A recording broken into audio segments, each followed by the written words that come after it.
Nesse vídeo, nós vamos estudar um pouquinho mais de detalhe a questão do trabalho e, em particular, a gente vai apresentar o que significam processos quase estáticos, que é um conceito que vai aparecer muito para a gente ao longo do curso. Vamos começar revisando brevemente o que a gente construiu até agora aqui no curso.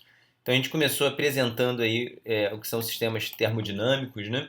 A gente viu que eles se caracterizam pelo fato que eles tendem ao equilíbrio com o tempo. Então, se vocês deixarem ele por si só, ou seja, não tiver nada ali, nenhuma ação externa interagindo com eles, variando no tempo, se você simplesmente deixar o sistema, ele chega no equilíbrio. Então, isso foi a ideia inicial que a gente definiu. Então, a ideia de equilíbrio é que qualquer propriedade do sistema que você pegue, ela, quando está no equilíbrio, não varia no tempo, né? E aí, todo o poder da termodinâmica é que o estado de equilíbrio ele é descrito por poucas variáveis que são definidas aí como variáveis termodinâmicas. Quais são elas depende do sistema que você quer estudar, mas para o fluido, que é esse que a gente vai estar estudando nesses vídeos iniciais, né? O estado termodinâmico é determinado, por exemplo, pela pressão, volume e pela quantidade que tem, por exemplo, número de mols ou qualquer coisa. Daqui dessa percepção, a gente construiu formalmente o conceito de temperatura, por exemplo, e por fim, né, nos vídeos anteriores, a gente discutiu a primeira lei de termodinâmica, onde aparece o conceito de energia interna, e a energia interna, como qualquer variável termodinâmica, ela pode ser escrita em função das grandezas que definem o seu estado termodinâmico. Agora, na verdade, tem várias possibilidades, porque o estado termodinâmico é descrito por P, V e N, mas você também pode escolher outras variáveis. Por exemplo, pode botar a temperatura em vez da pressão. Quais variáveis vão ser mais convenientes é uma das perguntas centrais da termodinâmica. A gente vai chegar lá para conseguir discutir isso melhor. Agora, então quer dizer, uma questão central para a termodinâmica é que função é essa? Ou seja, quem é a energia interna, né? Como determinar a energia interna? E, em geral, quer dizer, o caminho que você tem é através de experimentos. E esses experimentos você faz justamente, quer dizer, a energia interna, a energia nem é definida, ela é definida sempre a menos de uma constante. Então, a única forma que você tem de determinar qualquer energia é submetendo aí o seu sistema de interesse a algum processo termodinâmico e ver como que essa energia varia nesse processo. E falando assim parece uma coisa simples, mas enfim, super sofisticado. E a gente, em vídeos mais para frente, a gente vai investigar melhor como isso acontece. Então aqui, por exemplo, uma das maneiras aí de investigar processos termodinâmicos com fluidos é botando num pistão e mover o pistão, né? Como vocês veem aí bastante desde o ensino médio, esse tipo de setup é uma forma de você realmente conseguir aí é, realizar processos com esse gás ideal. E a partir dessa aula, nossa ideia vai ser então começar mais sistematicamente a investigar esses processos. E, bom, basicamente um processo termodinâmico para a gente vai significar o seguinte: é a gente sair de um estado de equilíbrio, por exemplo, estado A, no caso de um fluido vai ser fornecer, por exemplo, pressão, volume e quantidade inicial, e ir para o estado de equilíbrio B. Então, é o que caracteriza um processo termodinâmico. Em princípio, você pode falar, eu não posso fazer um processo que o estado final não é o estado de equilíbrio? Bom, formalmente até pode, mas a ideia toda, e esse que foi lá o nosso postulado inicial da termodinâmica, é que se você esperar tempo suficiente, ele vai equilibrar. E, na verdade, a termodinâmica ela lida basicamente com os estados de equilíbrio. As próprias variáveis termodinâmicas não precisam estar definidas fora dele. Então, o que a gente vai estar interessado, esse é o problema central que a gente vai estar interessado. Vamos colocar assim. E aí, a gente, nos vídeos passados, discutiu em bastante detalhe como formular, matematizar aí a primeira lei da termodinâmica. A primeira lei da termodinâmica, a ideia central dela, o princípio, o norteador, é a questão da conservação de energia. Mas a gente viu que o jeito mais conveniente de escrever essa conservação de energia é você pegar o seu sistema de interesse, por exemplo, a gente pode ser um gás ideal, um sistema S qualquer, e analisar o quanto de energia que corre através da fronteira. Porque senão, para falar em conservação de energia, a gente teria que dizer que o quanto o sistema S variou a sua energia vai estar ligado com o quanto que a vizinhança variou a energia. Mas modelar a energia da vizinhança, em geral, não é muito fácil. Então, o que a gente faz é modelar, tentar caracterizar essa energia conforme ela atravessa a fronteira do nosso sistema. E aí, justamente, a base, uma das coisas mais fundamentais da primeira lei, é perceber que tem maneiras bem distintas pelas quais você pode trocar energia. Primeiro, quer dizer, você pode trocar via trabalho, que é o que aparece lá desde os cursos de mecânica. E via trabalho, na verdade, isso aqui tem zilhões de trabalhos possíveis, porque pode ter trabalho de forças mecânicas, de forças elétricas, de campo gravitacional, enfim. Mas, para a primeira lei, é conveniente, sobretudo, a gente perceber a seguinte distinção fundamental: que você pode trocar energia sob a forma de trabalho ou sob uma forma que não é trabalho. E essa forma que não é trabalho é revolucionária, própria da termodinâmica, não aparece em outras teorias, que é a ideia de que você pode trocar energia via calor. A gente discutiu bastante a questão do calor nos vídeos anteriores, não vou voltar aqui em todos os detalhes. Mas, quer dizer, só para dar um exemplo físico aqui, que a gente até deu em outros exemplos, que é justamente a ideia de que o trabalho depende do processo. Ou seja, na verdade, o ponto é que você pode fazer as variações, o processo que leve de um estado A para o B, de maneiras fisicamente bem distintas. Então, um exemplo aqui, imagina que o seu fluido é água, que no estado A está, por exemplo, água a 30 graus. Aí o B, você vai querer pegar essa água e tá com ela a 60 graus, sei lá, vai dar uma esquentadinha na água, né? Então, caracterizou o estado termodinâmico. Agora, como que você faz para ir de um estado para o outro? E tem várias maneiras. Você pode botar no micro-ondas, por exemplo, e é que em geral é o mais prático que a gente vai fazer. E aí você vai ter muita energia trocada aí sob forma de calor, por exemplo, né? Enquanto você pode botar aqui umas pazinhas girando e essa força aí da pazinha na água, esse trabalho mecânico aí, vai aquecendo a água, né? E aí você troca sob forma de calor. Em geral aqui também tem atrito, sob forma de calor, não, desculpa, sob forma de trabalho, né? Em geral também tem atrito, também tem calor. Em geral, o que é trabalho e calor assim, em cada um? Nem pode até ser meio difícil de você definir precisamente, mas olha como é fisicamente bem distinto realmente cada um desses processos, mas, e é boa parte da importância da primeira lei, né, da profundidade dela, é que depois que você chegou a 60 graus Celsius aqui no estado final, cara, não importa como você chegou, se uma pessoa faz a água, bota 60 graus, botando no micro-ondas, ou outra fez desse jeito bem mais complicado, mas se te dão 2 copos d'água, você não tem como saber de que forma foi feito, né? Ou seja, realmente, dado que você está no estado B, por exemplo, a energia interna desse estado é uma coisa bem definida, bem determinada, depende só daquilo. Essa é a ideia de equilíbrio, justamente. Você chegou no equilíbrio, acabou, você não tem nenhuma memória de nada, né? É, agora, para você chegar no equilíbrio, você pode fazer processos bem distintos. E aí, justamente, isso que é a questão, por que a gente separa dessa forma? Por que a gente escreve dessa forma? A gente vai ver que para processos quase estáticos, que a gente vai definir daqui a pouquinho, a gente consegue encontrar formas de quantificar o quanto de energia foi trocada em cada canal, seja por calor, seja por trabalho. Então é muito conveniente escrever dessa maneira a primeira lei, e a gente vai conseguir, com ela, fazer zilhões de previsões ao longo do curso. Estou falando isso até para enfatizar que, no caso geral, por exemplo, mesmo micro-ondas, naquele exemplo agora que eu botei a pazinha girando, às vezes é até difícil você realmente definir precisamente o que é um, o que é outro. Então ali o objetivo é mais chamar a atenção realmente, que são processos fisicamente bem distintos, tá? E agora, escrever dessa forma a primeira lei da termodinâmica é conveniente quando você consegue efetivamente calcular o quanto que é em forma de trabalho, o quanto que é em forma de calor, e isso é possível para processos quase estáticos, tá? Enfim, que é muito útil, mesmo que na vida real, como tudo na física, né? Perfeitamente quase estático as coisas não sejam, mas a gente ainda assim consegue usar isso para projetar máquina térmica, fazer zilhões de coisas maravilhosas. Beleza. Vamos agora começar a introduzir então o jargão, os conceitos aí, a nomenclatura que a gente vai usar bastante ao longo do curso de termodinâmica. Então, primeiro, quer dizer, a energia interna é um exemplo do que a gente chama de uma variável de estado. O que é variável de estado? São quaisquer grandezas termodinâmicas que descrevem estado de equilíbrio. Então, volume, pressão, energia interna, massa, entropia, temperatura, potencial químico, várias outras que vão aparecendo aí ao longo do curso, algumas que apareceram nada ainda, feito potencial químico. Enfim, mas ou seja, o que é variável de estado? Dado um estado, essas grandezas têm um valor. Então, se você está num certo estado de equilíbrio, ele vai ter um certo volume, ele vai estar uma certa pressão e assim por diante. Quando você faz um processo que leva do estado A para o B, por exemplo, a água a 30 graus para água a 60 graus, como que essas grandezas, essas variáveis de estado variam, você pode descobrir simplesmente comparando ali o estado inicial com o final. Você não precisa falar nada sobre o processo. Então, quanto de energia que variou da água nesse processo? Você pega a energia da água a 60 graus e subtrai a energia da água a 30 graus. Claro, pode ser difícil você ter as expressões para isso, enfim, muitas vezes você pode não ter, mas assim, conceitualmente está aí. Qual é a variação de volume? Essa é tranquila, né? Você, enfim, tipo, a variação de volume a gente mede com facilidade. Você compara o volume no estado B e subtrai do volume no estado A. Variação de massa, mesma coisa. E assim por diante, para qualquer uma dessas coisas aqui. E várias outras. Todas as variáveis de estado isso vale. Agora, contraste o slide anterior com o que acontece quando a gente tem grandezas dependentes do caminho.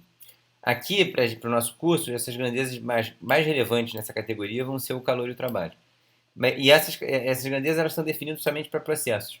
Então, se eu te disser assim, a água está a 50 graus Celsius, eu posso perguntar qual é a energia dela, posso perguntar qual é o potencial químico, a gente ainda não sabe responder isso. Eu posso perguntar.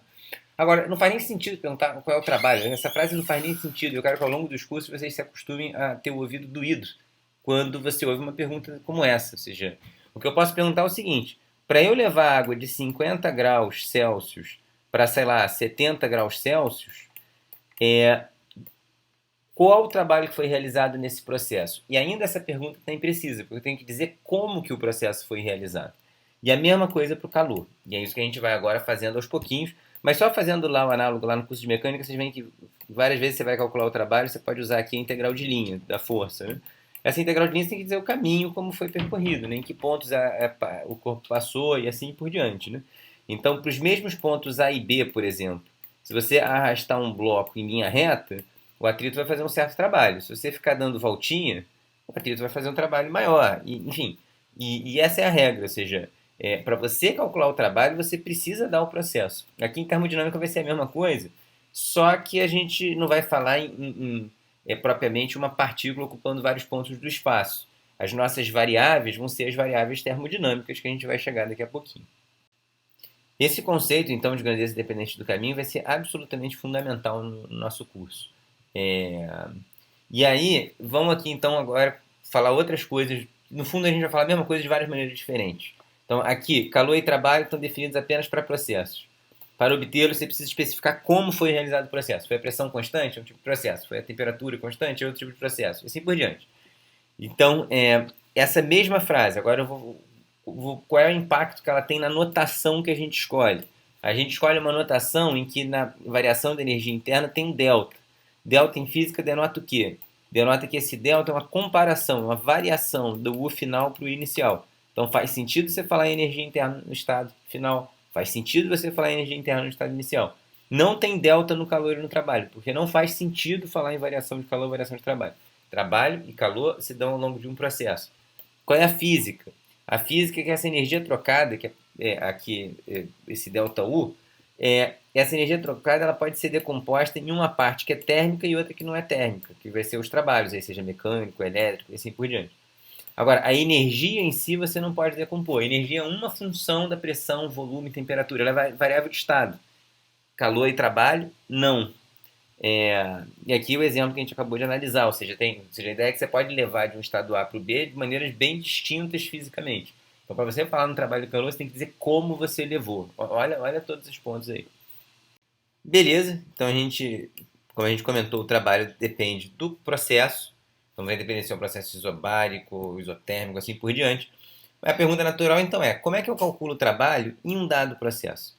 E não tem uma resposta geral para essa pergunta, porque depende de qual é o processo, qual é o tipo de trabalho que está envolvido. Depende da natureza física do processo. Então o que a gente vai fazer aqui primeiro, é um caso até que vocês já devem ter visto aí no ensino médio, na Física 2, é considerar que é um trabalho devido à expansão do gás, ou seja, um trabalho realizado por forças de pressão. E que vai ser o que a gente vai basicamente estar interessado nas próximas aulas. Então vamos rever em bastante detalhe, que embora vocês já tenham visto esse trabalho, vou fazer alguns comentários aqui que em geral não é muito feito em curso de Física 2. Então vamos inicialmente imaginar que o gás esteja em equilíbrio, tá? Então está aqui uma situação que o gás estando inicialmente em equilíbrio, ele vai estar aí, vai poder ser descrito pelas variáveis termodinâmicas, pressão, volume, assim por diante, tá?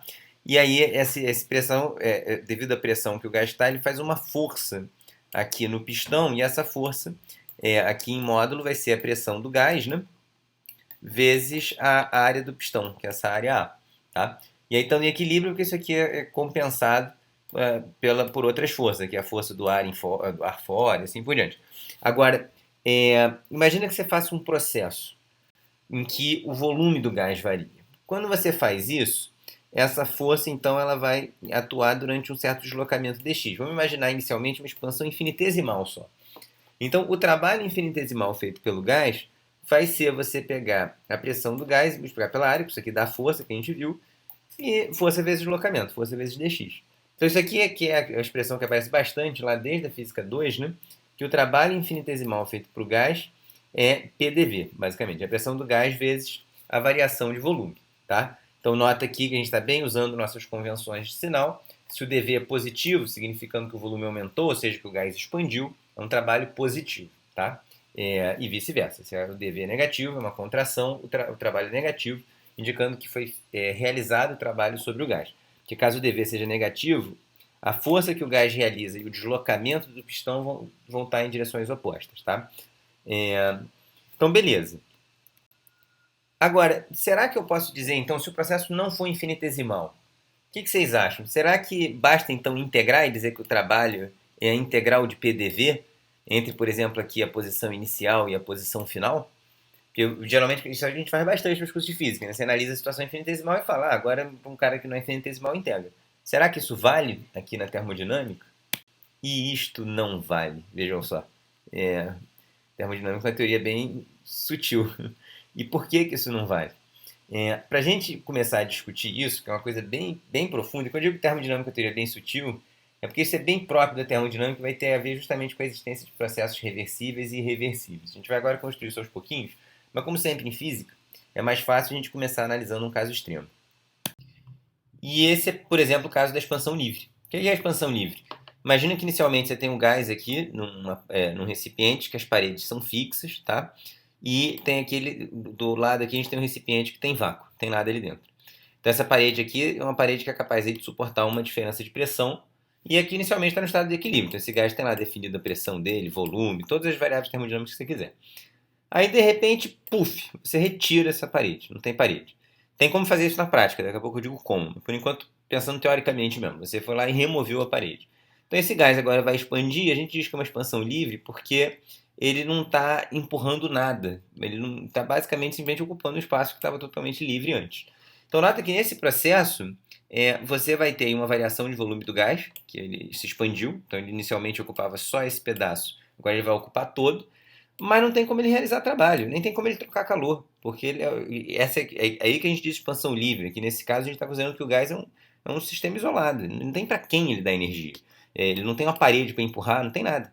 Então a gente está imaginando aqui, enfim, que o gás sozinho é um sistema isolado. Pode pensar que essas paredes são adiabáticas e são fixas. Então o gás basicamente expande e ocupa esse recipiente todo. Isso é o que a gente chama de uma expansão livre.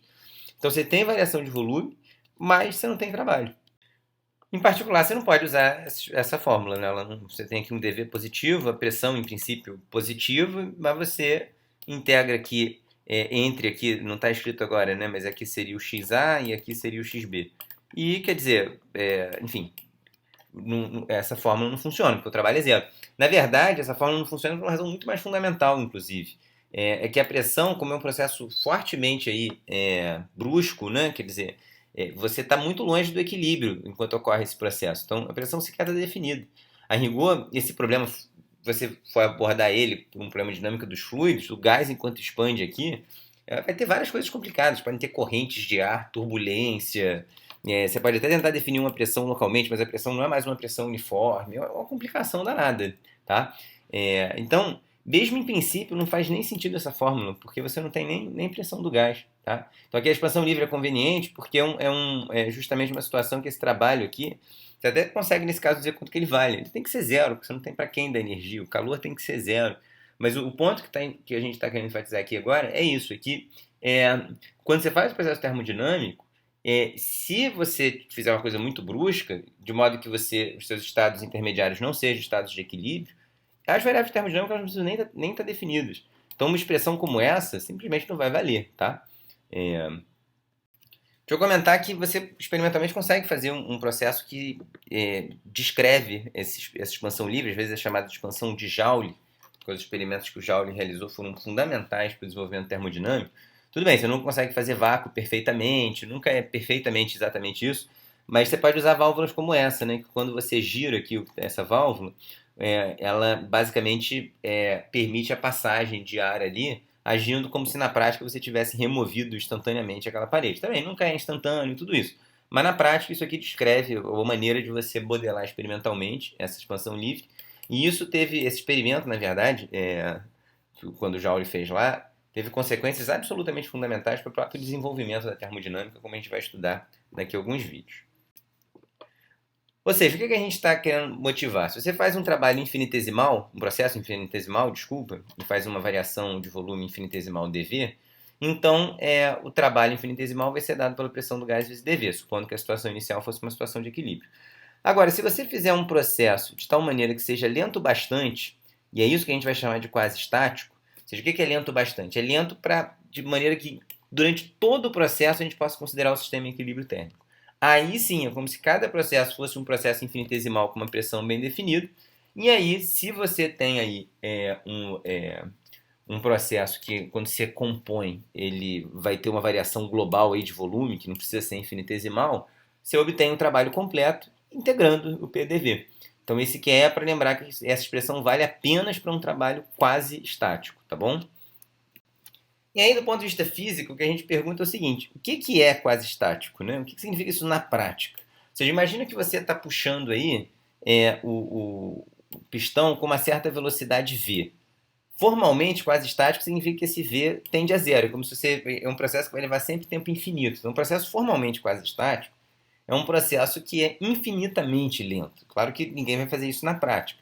Se eu puxar aqui o pistão com uma certa velocidade v, quando que eu vou poder considerar que o processo é quase estático? Quando que isso vai ser uma boa aproximação? E aí a gente tem que entender um pouquinho aqui justamente do que está ocorrendo quando o gás expande. Então imagina que você pegue um V muito brusco. A expansão livre seria você pegar um V que é infinito, caso limite, oposto, né? Cara, se você pega um V muito grande, imagina que seja um V tão grande que é um V muito maior do que as velocidades com que o gás consegue se movimentar. Então, nesse caso, quando você puxar aqui, o que vai acontecer na prática é que vai ficar aqui um vácuo, né? Ficou um nada, porque o gás não conseguiu te acompanhar. E aí, na prática, o que você vai ter é que a expansão posterior do gás vai ser uma expansão livre. Ou seja, você, quando puxou aqui o pistão, deu essa energia cinética aqui para o pistão para ele vir para o lado, mas o gás não fez nenhum trabalho no pistão, porque o gás simplesmente olhou para o lado e falou: ué, cadê? Tinha uma parede aqui. Bom, não tem nada, agora eu vou expandir.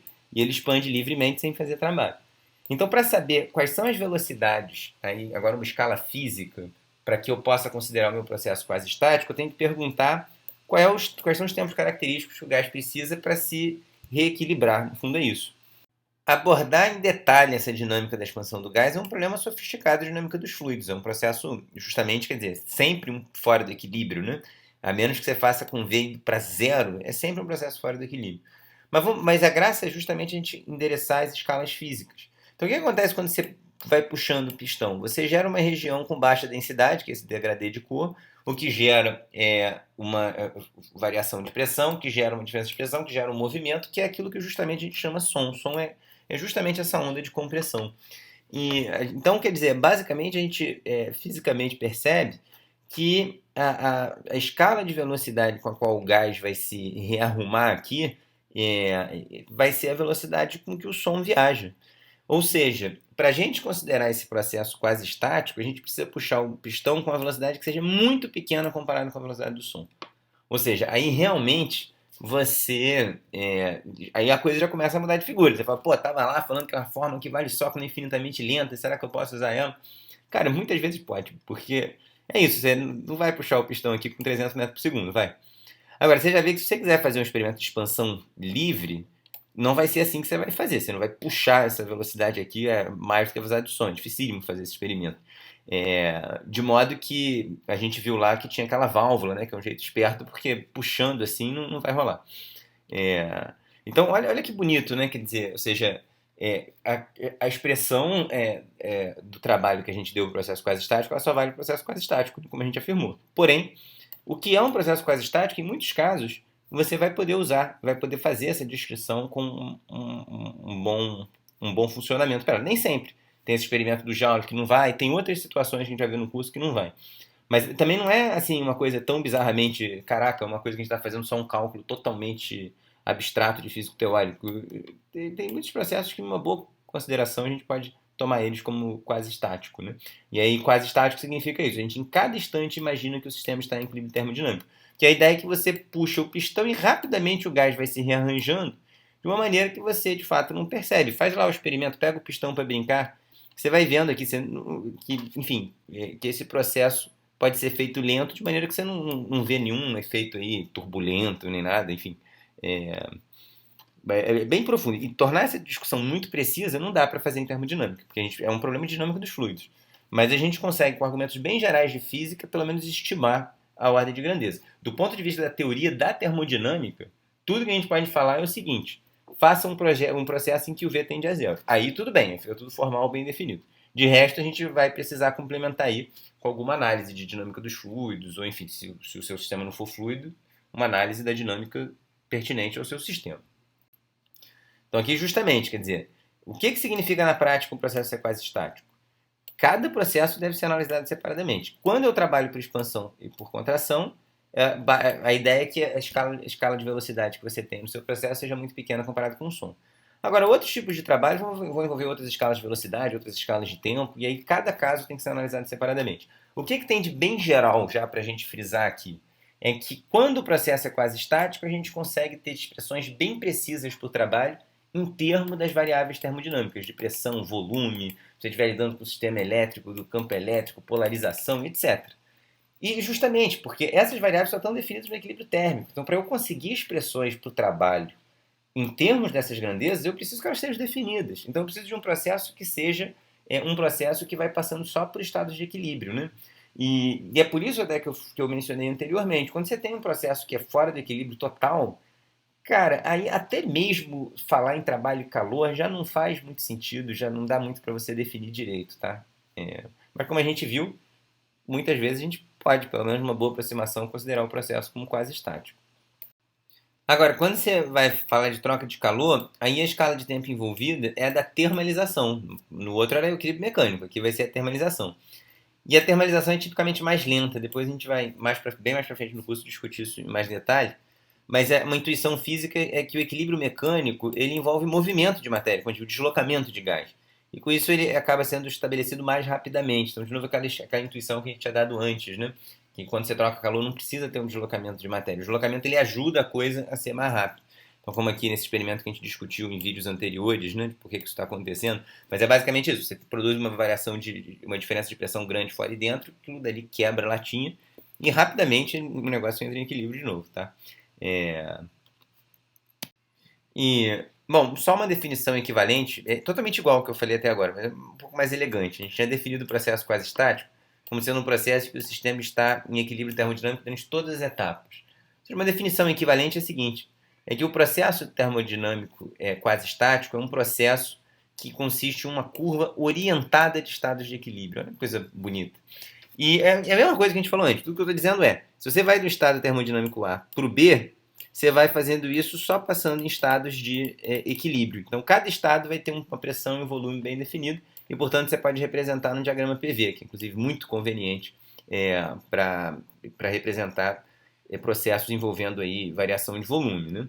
E essa definição equivalente, além dela ser elegante por si, ela também, quer dizer, toda definição, às vezes mais elegante, ela também traz um conceito profundo por trás, quer dizer, quando a gente faz essa definição equivalente, a gente está deixando claro que o tempo não é uma variável.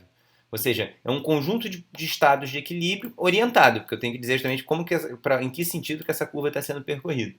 Quando você faz a definição que a gente tinha feito antes, a gente, de alguma maneira, está implícito a ideia de que o processo evolui, ele é muito lento, você ainda está falando em tempo. Essa definição equivalente deixa bem claro que não tem nada a ver com tempo. Agora, é claro que tem na prática, porque ninguém faz um processo infinitamente lento, né? Mas tudo bem. O ponto é que essa definição é uma definição interessante. Quando você tem um processo brusco, um processo que não é quase estático, você até pode representar no diagrama PV o estado inicial e o estado final, mas não um processo, porque essas coisas não vão estar nem definidas no meio do caminho. Às vezes, uma coisa que é comum o pessoal fazer é desenhar uma linha tracejada, só para indicar que não foi por aqui que veio, mas enfim, veio daqui para cá. Mas enfim, isso não é só uma forma de representar, às vezes nem muito boa, não. Mas, ou seja, o ponto é, se é quase estático, você realmente consegue fazer uma curva aí no espaço das variáveis termodinâmicas, que nessas aulas aqui iniciais a gente vai estar considerando como um fluido e as variáveis relevantes, por exemplo, vão ser PV. Na verdade, PV é particularmente conveniente porque o trabalho, né? Então, como a gente mostrou que tem essa expressão, no diagrama PV é dado pela área da curva embaixo do processo, né? Isso só vale para PV. Você pode representar um processo termodinâmico num diagrama PT. Nada te proíbe fazer isso, pode ser conveniente para algumas coisas. No entanto, aí nesse gráfico, a área embaixo do processo não quer dizer nada para a gente. Tá certo? E a gente demonstrou tudo com base aqui nos pistõezinhos, fazendo demonstrações aqui que tinha só o movimento numa única direção. Mas, cara, se o sistema, por exemplo, o fluido está aqui num balãozinho que está delimitado aqui pela curva A, e ele expande e vai para a curva B, vale a mesma demonstração. Você vai decompondo, como se fosse decompondo em pedacinhos, e cada um deles vale a demonstração do pistão, tá? Enfim, peço para vocês pausarem o vídeo e verem se essa demonstração está legal. Qualquer coisa leve para nossa aula. Por fim, só para encerrar esse vídeo, a gente está falando muito de trabalho de força de pressão, mas como é que fica o trabalho da força gravitacional? E a gente vai ver agora por que em muitas análises termodinâmicas a gente simplesmente não fala no trabalho da força gravitacional. Vocês notarem que Física 2, lá quando vocês fizeram, provavelmente isso não apareceu em momento nenhum. Na Física 1 fica aparecendo o tempo todo. Então é sempre interessante a gente buscar essas pontes entre os cursos e entender por que certas coisas que apareciam tanto num não aparecem no outro. E não é que não esteja lá, está lá. A força-peso pode fazer trabalho. Não em todos os casos. Nesse exemplo que a gente fez, realmente não tem trabalho da força-peso, porque o centro de massa do gás, ele até se desloca no processo, mas ele chega só para o lado, né? Ele não varia a altura. Então, realmente, nesse daqui só tem o trabalho da força de pressão. Mas a gente pode analisar agora uma situação que tem trabalho da força, da força gravitacional, né? Da força-peso, para ver como é que fica. Então, imagina que você faz aqui agora uma expansão na vertical. Quando você faz uma expansão na vertical, então botou aqui o pistão na vertical, nesse processo, o centro de massa ele sobe de uma altura inicial para uma altura final. Então, aqui o deslocamento do centro de massa vai ser basicamente, se você supuser o fluido como homogêneo, vai ser dx sobre 2. Então, agora vai ter o trabalho da força-peso, que nesse exemplo é negativo, e vai ser dado aí pela massa do fluido vezes g vezes dx sobre 2, que foi quando o centro de massa variou a altura.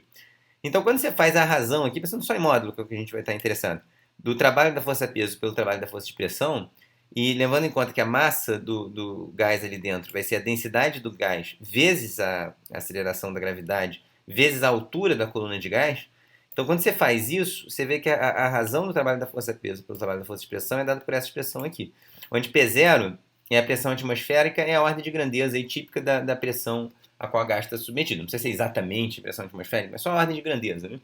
E aí, nota o seguinte, imagina, por exemplo, que esse gás aqui é o ar. O que é o P0? O que é a pressão atmosférica? É justamente a pressão que a coluna inteira de ar da atmosfera toda faz sobre a superfície terrestre. Então, o P0, indo lá para a eletrostática, é um rho do ar vezes a gravidade vezes a altura da atmosfera. Ou seja, essa razão aqui é basicamente a razão entre a altura do gás no pistão com relação à altura da atmosfera. A ordem de grandeza é essa. Ou seja, é uma coisa estupidamente pequena. Se for outro gás que não é o ar, vai ter aqui a razão das densidades, mas elas são próximas. Então, a ideia é a seguinte, o trabalho da força-peso, em geral, é absolutamente irrelevante frente ao trabalho das forças de pressão quando você tem um processo de expansão. O processo de expansão, o trabalho de pressão manda completamente, por isso que a gente foca sempre nele. Mesmo se você colocar água, que aqui é um fluido, o rho da água é bem maior do que o rho do ar, né? Ordem de grandeza maior, ainda assim, quer dizer, o ρGH da água, para chegar na pressão atmosférica, você precisa aí de uma altura H da ordem de 10 metros. Essa é a altura da coluna de água que você precisa para chegar à pressão atmosférica. Então, quer dizer, realmente, se você, por exemplo, esquenta a água aqui, ela dilata, cara, se você tiver um copo aí de 10 metros de altura, aí tudo bem, aí pode começar a ser comparável realmente. Mas, cara, se não, o trabalho realmente durante uma expansão é vastamente superior ao trabalho da gravidade, por isso que muitas vezes a gente joga fora. Mas como sempre, cuidado, tem casos que o trabalho do peso é fundamental. Você tem um processo aí que está tendo um deslocamento global, por exemplo, aqui o balãozinho subindo, o trabalho do peso pode ser absolutamente essencial. Inclusive, se essa parede do balão não variar, pode nem ter trabalho de força de pressão nenhuma, e aí o trabalho todo do peso. Então, tudo tem que analisar caso a caso. Mas realmente, para muitas e muitas e muitas aplicações, tentem lembrar as aplicações que vocês fizeram no curso de Física 2. Cara, o trabalho do peso, em geral, você pode jogar totalmente fora. E, na verdade, isso é bom porque a gente depois vai ver no curso que realmente tem sutilezas você levar em consideração ações de campos gravitacionais em sistemas termodinâmicos. É uma força volular, é diferente de uma força de superfície. Vai ter sutilezas que a gente volta no tempo, no momento em que for necessário. Por enquanto, a gente vai considerar situações em que ela é desprezível e, podendo ser desprezível, ela vai ser desprezada. Para finalizar esse vídeo, eu queria destacar que o trabalho em um processo infinitesimal envolve conceitos matemáticos sutis, profundos e bonitos. Na verdade, fiquei sempre o tempo todo escrevendo assim, trabalho da força de pressão igual a PDV. Por que eu fiquei escrevendo por extenso aqui? A razão pela qual eu fiquei escrevendo por extenso é que o trabalho é o que a gente chama de um diferencial inexato, né? O trabalho infinitesimal. Então a gente deve, a todo custo, evitar escrever o trabalho infinitesimal como DW. Essa notação é horrível, ela é péssima. E a gente precisa de uma discussão longa para entender isso em mais detalhe. E essa discussão vai vir no próximo vídeo. Então, obrigado. Qualquer dúvida, levem para o nosso encontro presencial.